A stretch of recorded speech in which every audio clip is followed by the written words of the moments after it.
Everything in the past is already faded away. All the kings before him are already on their way out, and he knows the same's going to happen to him.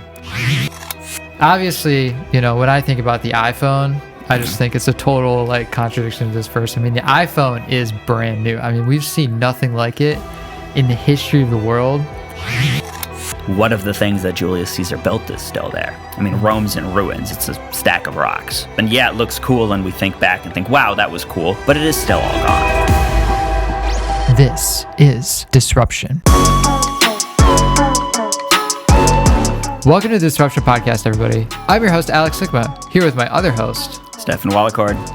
Today, we wanted to leave off with our last episode, which talked about Proverbs. An introduction. Would you say it's kind of an introduction to the genre of wisdom in the Bible? Absolutely, yeah. Yeah, it kind of gives us the principles, the basic steps of this is what wisdom is and this is how to live well.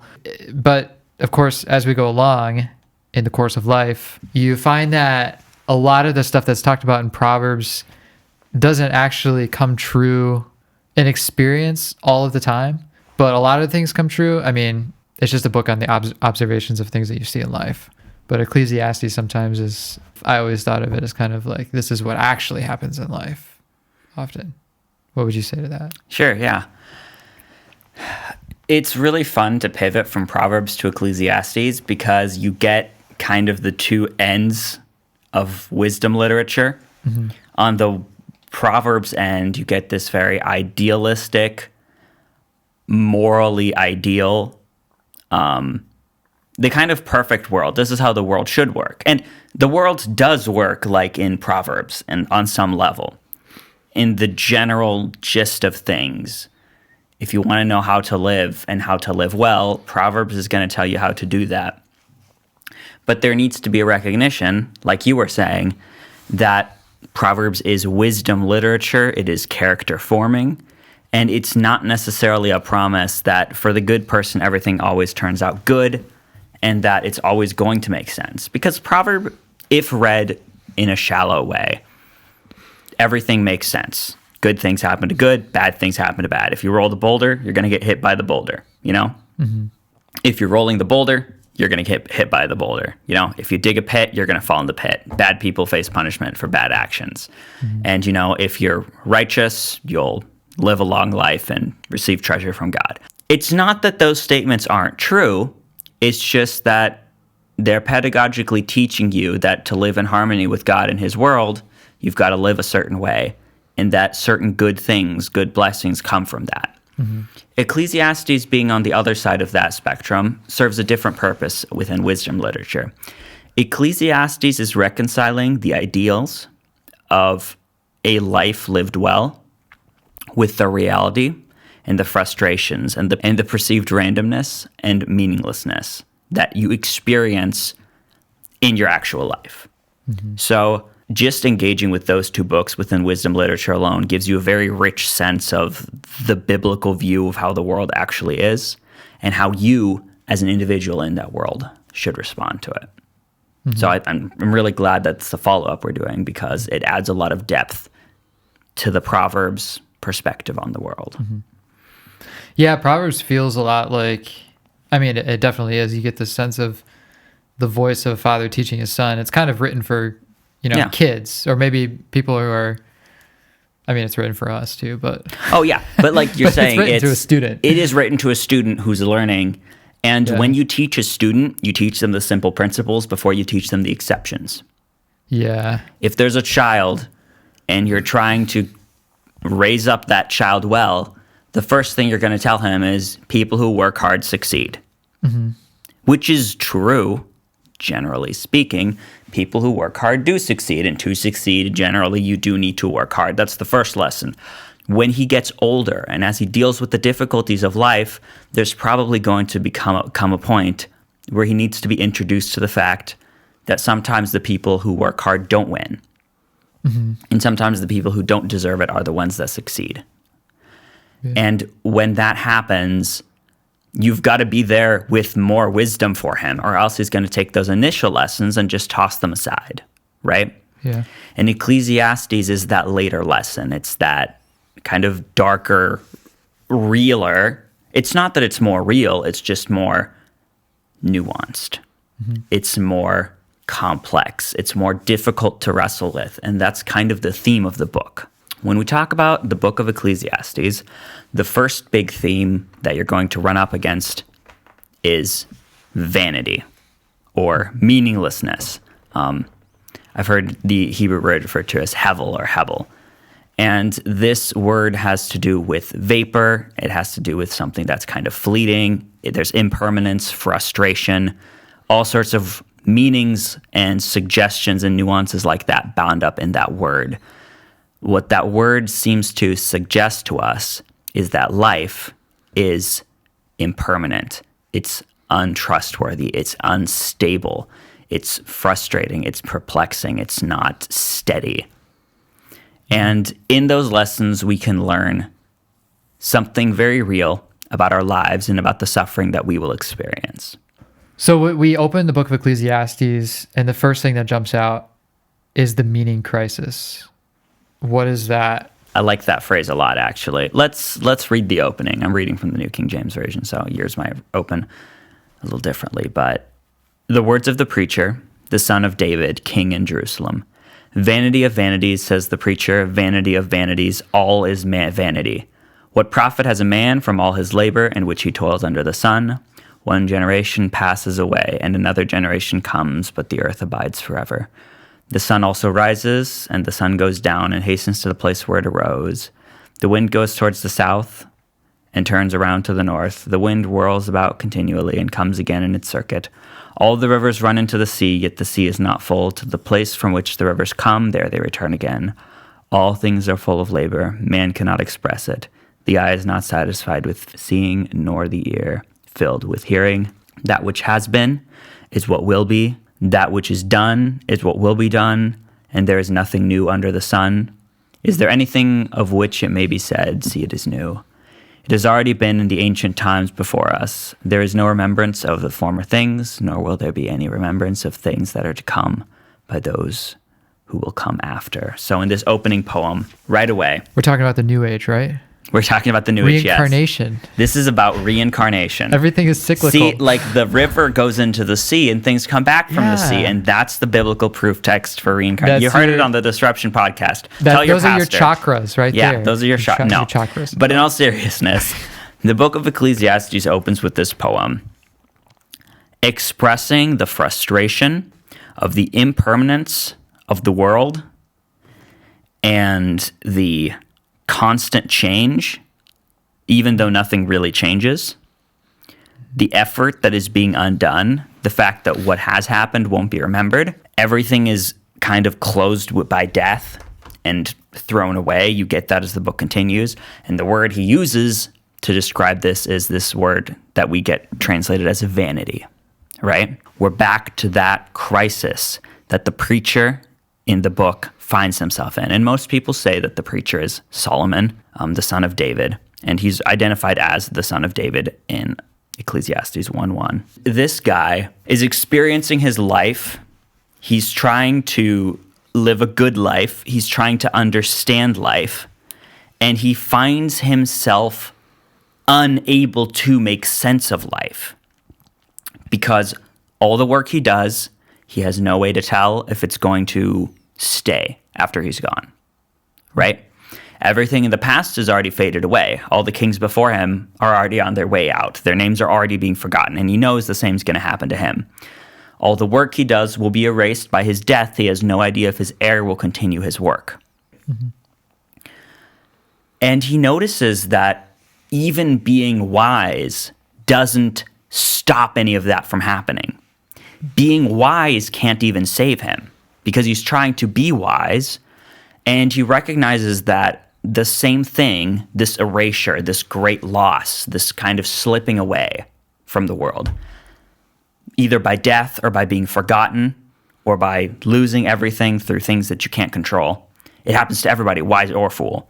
So the simple kind of wisdom of good things happen to good people, bad things happen to bad people just doesn't work. And he recognizes that it doesn't work. And he recognizes that the work he does can't be protected and that even his wisdom himself can't parse or make sense of what he's experiencing. right? And vanity is how he expresses that. He's so frustrated by the fact that no matter what he does, even being wise, even enjoying everything, he can't feel this sense that everything is fleeting and that deprives him of meaning, that deprives him of what he wants to be able to have. Well, I don't know. I think I kind of disagree with that because if you look back in history and some of like the really great kings that are out there, like we still remember their names and all the really great stuff that they did, right? I mean, for now, right? You've got to think of all the kings that lived before them that had already been forgotten. I think it was Julius Caesar who wept at the grave of Alexander the Great because Alexander the Great had already conquered the world by the time he was, 20-something, and Caesar hadn't done that much at that point yet. Yeah. That inspired him to go and do a lot of things, like kill a million, Celts and whatever, as one does. Mm-hmm.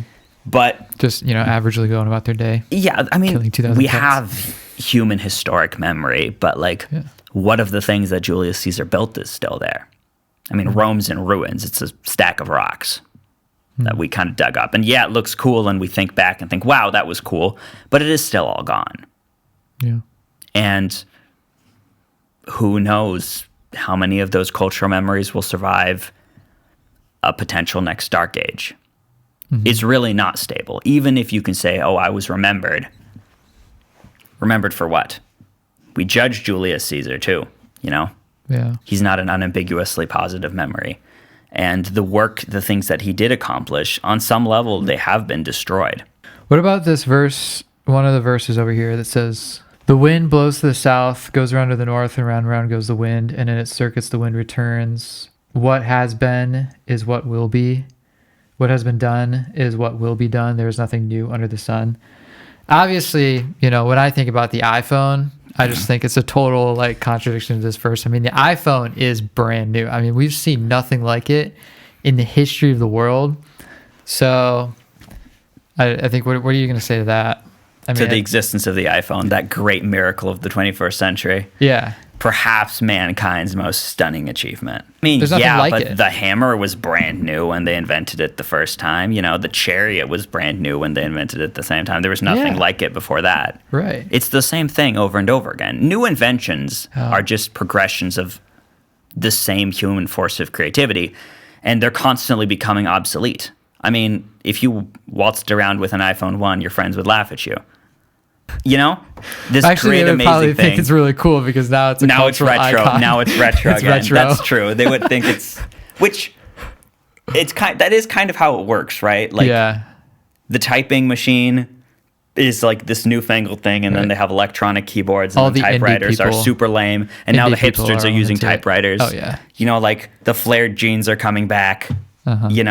Skinny jeans are out, flared jeans are back, whatever. I don't know. I'm not into fashion, but the point is, there are just cycles of history. And whether it's inventions or fashion or the rise and fall of empires, in the grand scheme of things, there's nothing that's fundamentally that new in what we as humans are able to accomplish. And that frustrates the preacher here. He's like, what's the point of anything if I can't do anything that counts?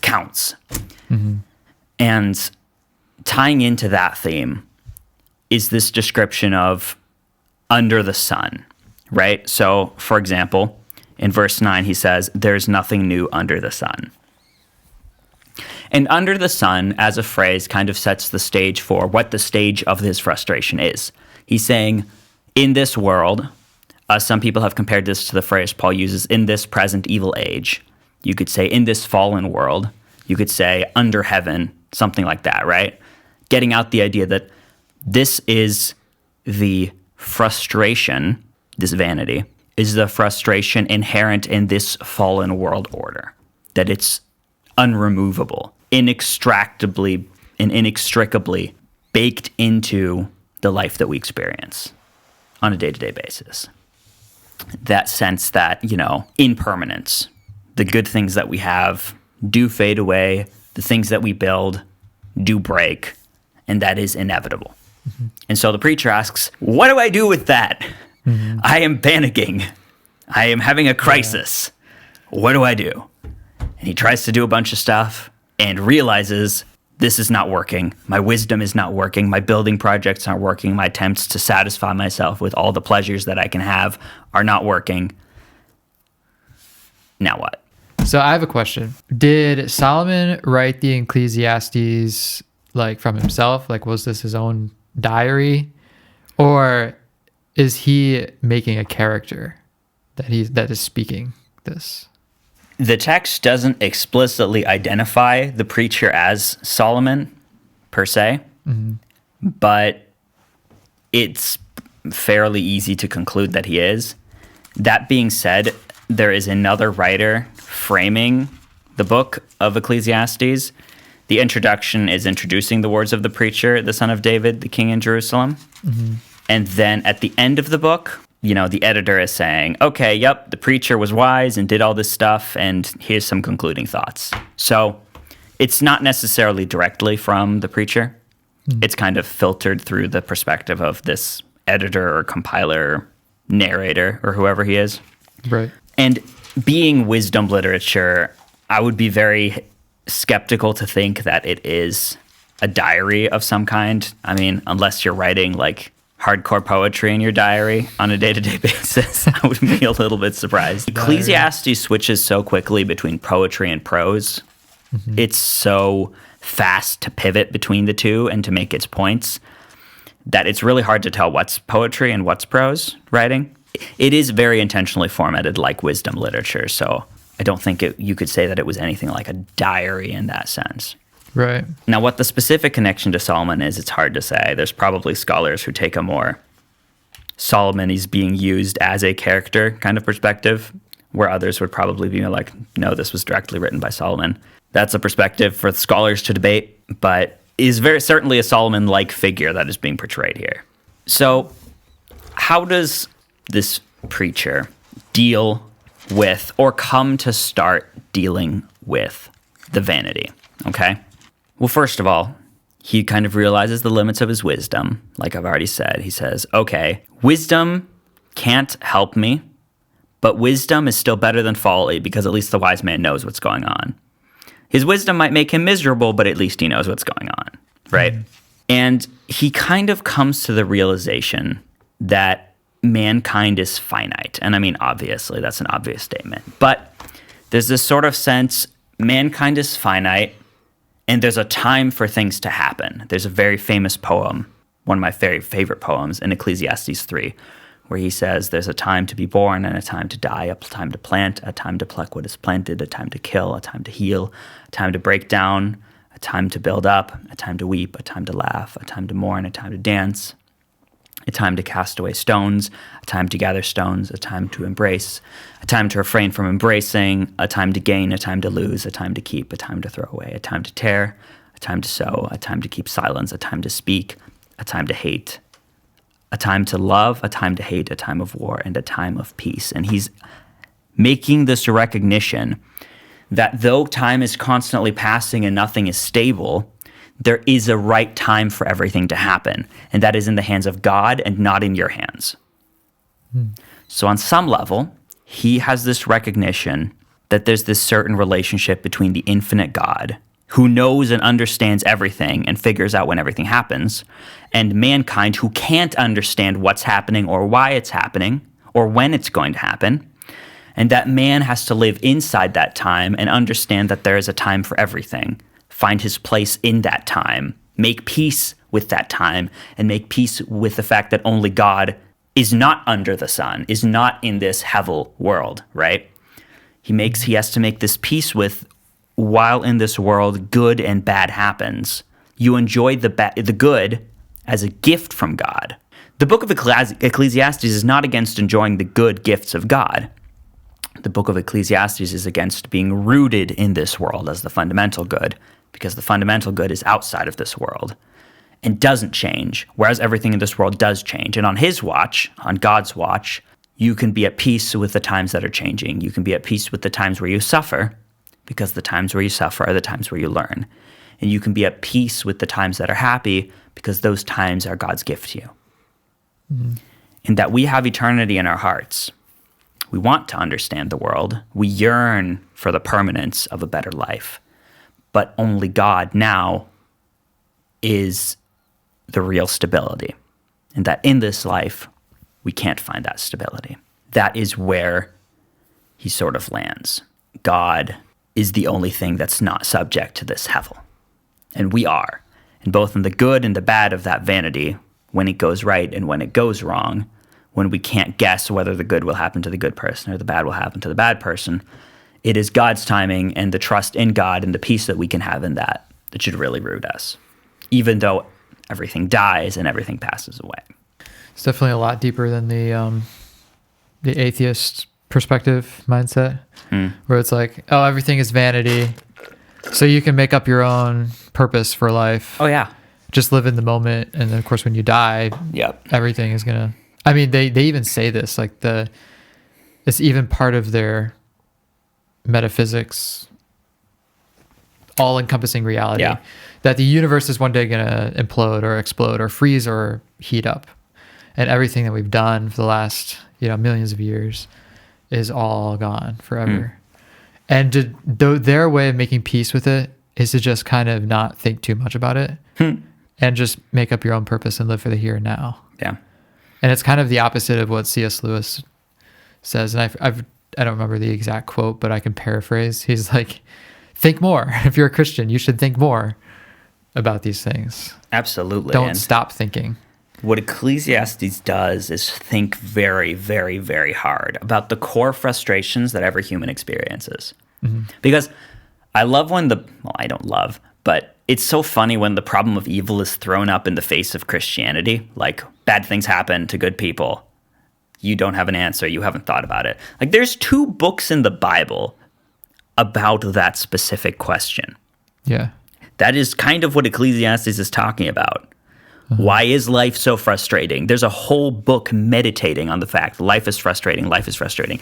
It is, when you read Ecclesiastes, the preacher is taking you by the back of the head and smashing your face into the grime of this world and feel like, do you feel that? Do you see what that's like? You and I, we're going to wrestle with this now. We're going to talk about this now, whether you want to or not, whether you're having a good time or not. The book of Ecclesiastes says, we're going to deal with it now.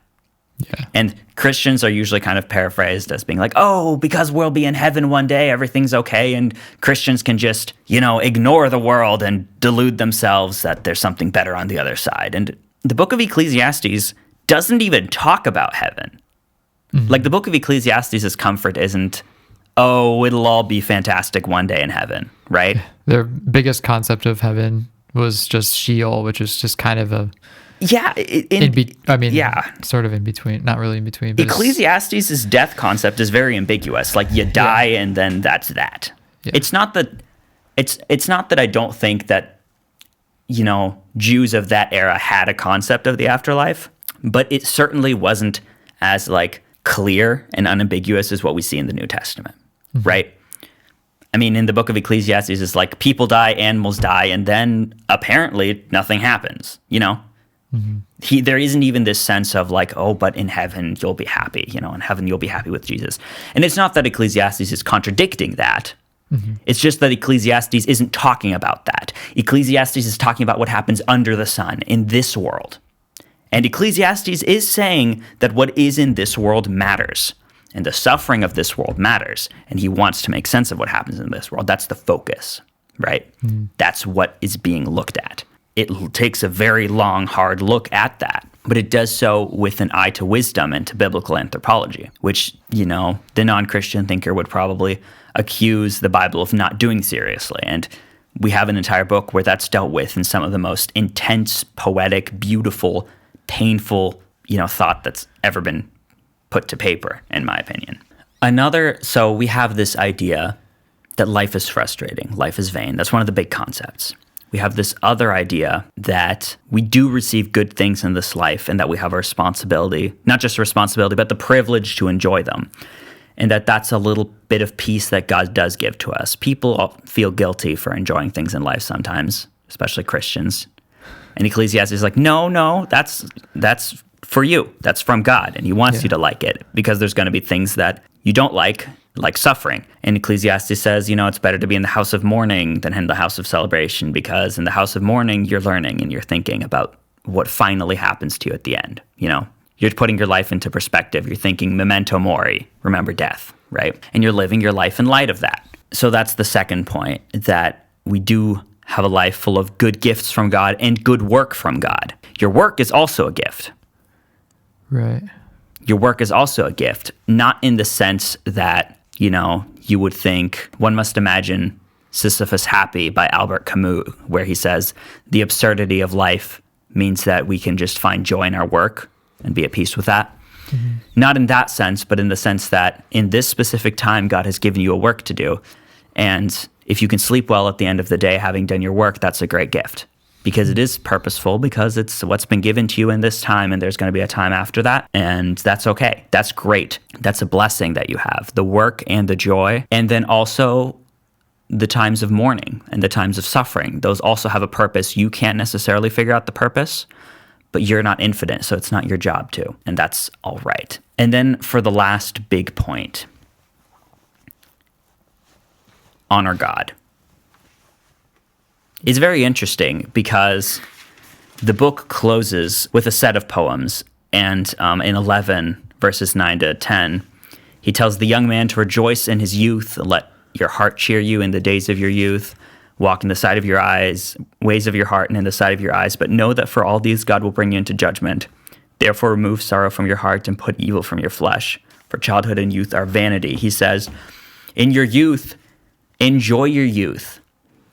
But know that as you're enjoying your youth, God will hold you responsible for your youth. Your youth is a gift, but use it in light of the fact that it is something that is ending. And in Ecclesiastes 12, you have this poem, this beautiful poem from verses 1 to 8. He's kind of following up the section right before that, with this statement that there will come a time when you are called into death and your spirit will return to God that gave you, and that all is vanity. And that's how the preacher concludes his section of the book. He's saying, it's still frustrating. It still ends. But the editor has his own ending conclusions. And he basically says, the preacher was wise. And he taught people, and he was driving people. He was educating people. He was leading people to what they should become. And that, you can write an infinite amount of books in the world, and, the world isn't made better for all the many, many books there are in it, and it's just exhausting how much there is to learn. So Ecclesiastes, this book, put this into practice. You can write a billion other books about a billion other things, and it's exhausting, but here's some real wisdom for you. And this is how it concludes. Let us hear the conclusion of the whole matter. Fear God and keep his commandments, for this is man's all. For God will bring every work into judgment, including every secret thing, whether good or evil. Essentially, the concluding point of the book is God is the only permanent. So how you relate to him is what really matters, right? In a Christian context, we're looking back at the book of Ecclesiastes, and we're probably going to be a little bit frustrated reading through it, because we're used to hearing about the hope of the afterlife. We're used to hearing about the meaning that Jesus brings. We're used to hearing about forgiveness and things like that. And we can be a little scared by the book of Ecclesiastes, because the book of Ecclesiastes is taking a very dark approach. It's taking a very different angle than what we're used to. But I don't think we need to be scared by the book of Ecclesiastes, because the God of the book of Ecclesiastes, the one who can give you meaning and peace in the light of vanity, is the God who is preparing a new world for us where there is no longer the frustration, right? But we do still live in the world full of frustration, and we can still take to heart the words of wisdom in Ecclesiastes. I strongly encourage you to read Ecclesiastes multiple chapters at a time in as few sittings as possible, because the flow and the emotion of the book is what carries across many of its major themes. And that last closing theme is fear God, because he is the infinite and you are the finite. So how you live then in regards to him is what really matters, because you are part of the little world that is fading away. It's like a breath. It's like a vapor. And he's not fading away. So you attach yourself to him, you're attached to what matters. And that's the hope that Christians have in Jesus. We attach ourselves to the cross of Jesus Christ. It was just Good Friday. We've been talking about the death of Jesus. And Jesus suffered the vanity of this world. Jesus suffered despite being the best that there was, even though it's the evil who should suffer. Jesus took all of that upon himself. And in some sense, we don't have to. But we're living in the already and the not yet. So we are still dealing with the vanity of this world. And Ecclesiastes is a great place to unpack God's purposes for us in that in-between, still broken place. It's timeless, so it's always timely. That's right. There's a time for all things, and I think it's time for you to put Ecclesiastes in your Bible reading schedule. There's this concept in marketing where value is tied to meaning. I mean, you don't just purchase objects for the sake of objects. You usually purchase objects because they mean something to you. That's kind of where that value comes in. Either for practical reasons, like it is meaningful to me that I eat some food and not go hungry. So I'm going to go buy some food. Sure, yeah. Or certain clothing things. But then there are other times when people take it really far and they say, I'm not just going to buy any clothing brand. I'm going to buy this clothing brand because the brand has a certain message that is meaningful to me. Yeah. And there are certain cultures like within that purchase things different, but depending on certain, because they want to belong to a certain culture. It's like meaningful to them. This is really funny because I watched this YouTuber called Design Theory, and I really like his videos. Sometimes he can be a little off, so I wouldn't necessarily believe everything he says. But there was one where he brought up this concept that I'm talking about with value tied to meaning.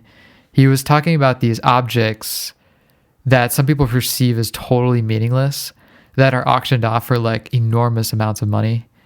Like for example, this, for all the crazy art critics out there, there's this banana taped to a wall, duct taped to a wall. Classic. I don't know if you've seen that. Oh yeah. Oh yeah.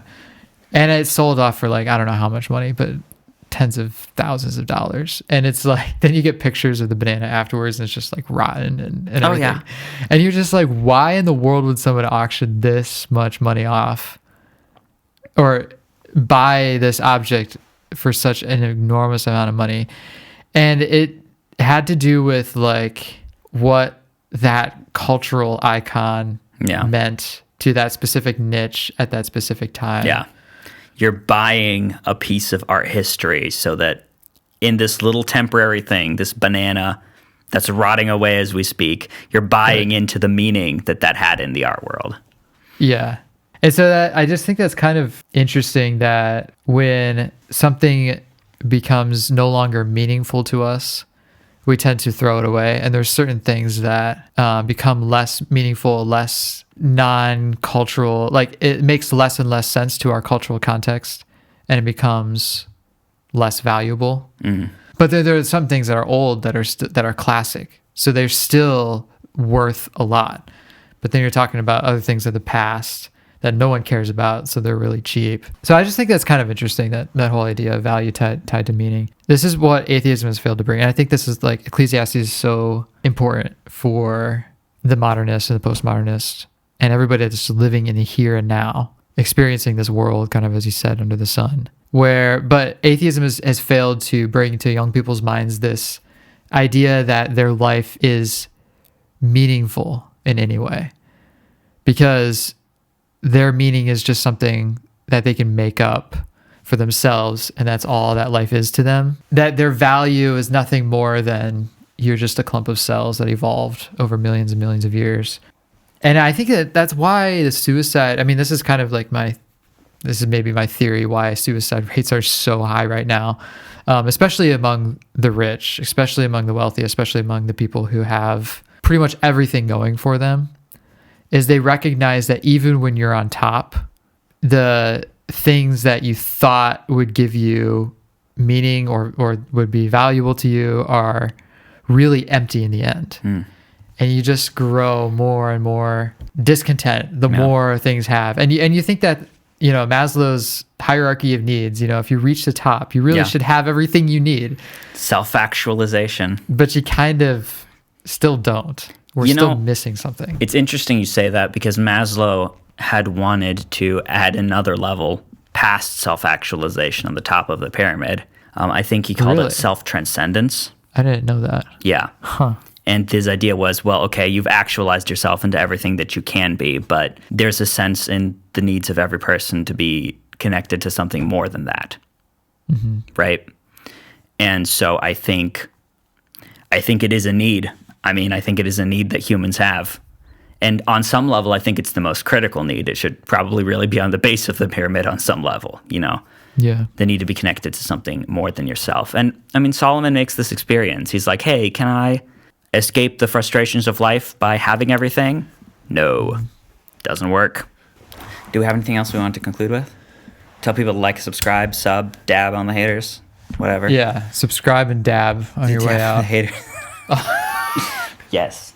One thing I wanted to wrap up with is the fact that, and this is what Mr. Shank says, who used to be on this podcast with us, is when Jesus comes in and flips that triangle of, or that pyramid of hierarchy of needs upside down by being on the cross and giving up all of his needs, emptying himself of everything, is actually the thing that is meaningful and valuable to us in that sense, because it's in that sacrifice that we recognize.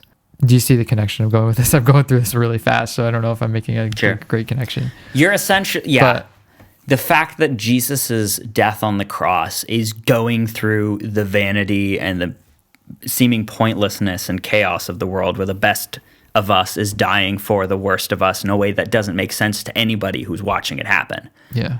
And through that, he's bringing meaning, more fundamentally forgiveness, to us. It's just the opposite of what we would think, because Jesus on the cross cries, my God, why have you forsaken me? If anybody felt abandoned by God and purposeless, it was him. It would have been him, right? Because the Father turned his face away from him and poured out all his wrath upon him. But the point of that is that we aren't abandoned by God because of that. Yeah. We won't be left alone. We won't be left in the frustrating world under the sun that we are in now. And we come into that inheritance. Most people are trying to achieve more, get more, earn more. Yep. And all of that value and meaning is slipping away kind of as we speak in the book of Ecclesiastes. You can't build the tower up to God yourself. Yeah. God has to come down. Thank you so much for joining us on the Disruption Podcast. Be sure to like and subscribe for more content. And if you really enjoyed this episode, share with a friend or two. I'm your host, Alex Sikma. Catch you on the flip side. Stay safe out there, folks. That's a wrap. That's a wrap. And speak facts. There's a reason I write your lyrics.